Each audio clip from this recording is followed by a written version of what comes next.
Oiê, meu nome é Rafaela, eu sou acadêmica do curso de nutrição aqui de Umuarama e vim falar com vocês um pouquinho mais sobre o Guia Alimentar para a população brasileira.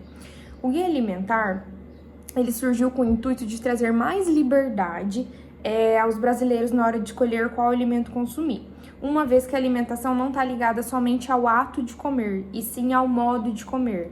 Então, a gente tem que pensar nos nutrientes, nas combinações, na forma de preparo, e o objetivo principal é fornecer as características que um alimento deve conter para uma alimentação saudável. E com isso surgiu a necessidade de uma readaptação do que a gente conhecia como pirâmide alimentar. Esses alimentos foram classificados em 4 categorias. A primeira categoria são os alimentos minimamente processados, in natura ou minimamente processados. O segundo é óleos, gorduras, sal, açúcar. Terceiro, alimentos processados. E por último, os alimentos ultraprocessados. Então, para vocês conseguirem entender um pouquinho melhor sobre isso, eu montei um documento iconográfico para a gente conseguir visualizar melhor. Então, eu tentei trazer da maneira mais elaborada possível para a gente olhar e conseguir entender. Então, aqui, ó, nós temos esse círculo, que aqui tá pelo tamanho, o que nós devemos consumir em maior quantidade, que tá na cor verde. Esses aqui são os alimentos in natura ou minimamente processados. O que são esses alimentos? Esses alimentos são que devemos consumir em maior quantidade, que eles são basicamente de origem animal ou vegetal. Esses alimentos, eles sofrem poucas modificações até o consumo. Alterações essas que são as remoções das partes não comestíveis, passados por processos de desidratação, resfriamento, congelamento, empacotamento, como é no caso do arroz, feijão, macarrão, ou até mesmo algum processo de fermentação, como é no caso do leite, tá? Então, alguns desses exemplos a gente tem aqui, ó, peixe, frango, macarrão, milho, tubérculos, leite, ovos, tomate, uva, frutas no geral, saladas, legumes, tudo que a gente consegue, por exemplo, lavar, comer, ou cozinhar em pequenas modificações, literalmente. Então, quando a gente cozinha um arroz, cozinha um feijão, cozinha uma batata, uma mandioca, tudo isso passa por mínimos processos, tá?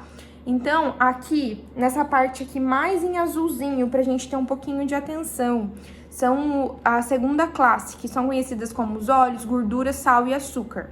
Essa classe de alimentos, elas são que devemos consumir com cautela nas quantidades. Uma vez que esses alimentos consumidos em excesso, eles podem aumentar o risco de doenças cardíacas,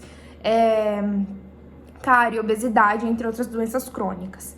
Mesmo sendo alimentos extraídos da natureza, então, por exemplo, como é o caso da gordura de coco, a manteiga, a gente ainda assim precisa tomar cuidado com essas quantidades por conta do risco que eles podem trazer para nós, que eles podem passar por um processo de industrialização, que é como o óleo de canola, óleo de milho, óleo de girassol, oliva, e também como o sal, que é extraído da natureza, e o açúcar, certo? Então, a gente precisa tomar um pouquinho de cuidado com esses alimentos. Normalmente, nós os utilizamos na hora, ou acrescentamos, né, o sal no arroz, acrescentamos no feijão, a gordura também na hora do preparo. Então, a gente sempre precisa ficar bem atento às quantidades desses alimentos.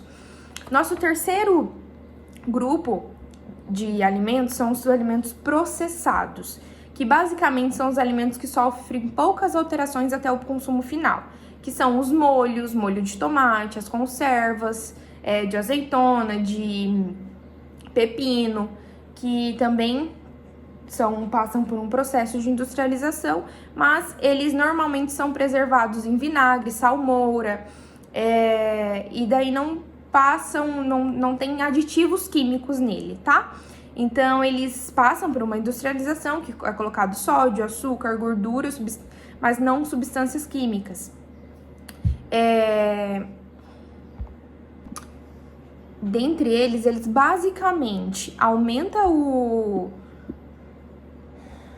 a duração dos alimentos in natura, mas também devemos consumir com moderação, tá? Nesse grupo, a gente pode encontrar pães, queijos e conservas de frutas, legumes, farinha de trigo, por exemplo, tá? O último grupo são os alimentos ultraprocessados, que eu deixei em cor vermelha, pra gente ter muita atenção na hora de comer ou basicamente tentar evitá-los ao máximo. Eles são alimentos que podem passar por um processo de industrialização, onde é adicionado sódio, açúcar, gordura, substâncias químicas. Nesse grupo tem tudo de guloseima, macarrão instantâneo, tempero pronto, salgadinho, cereal matinal, produtos panificados, sorvetes. Ele é aqueles alimentos que a gente lê o rótulo, tem mais de 5 ingredientes e normalmente os nomes são poucos familiares, como xarope, emulsificantes, corantes, nomes que realmente a gente não conhece, que são todos da indústria alimentícia, tá? E com tudo isso, a gente conclui que, para manter a nossa saúde em dia e pensando na longevidade, a gente deve consumir em maior proporção os alimentos minimamente processados, que são esses que estão em verdes, que a gente conversou,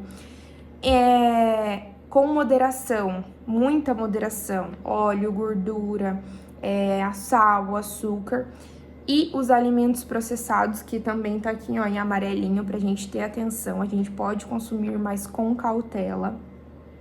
E sempre que possível, a gente evitar os ultraprocessados, que são os em vermelhinho aqui, tá bom? Seguindo essas dicas do Guia Alimentar, a gente tem tudo para ter uma alimentação saudável e muito nutritiva. Espero ter trazido um pouco de informações para vocês e até a próxima!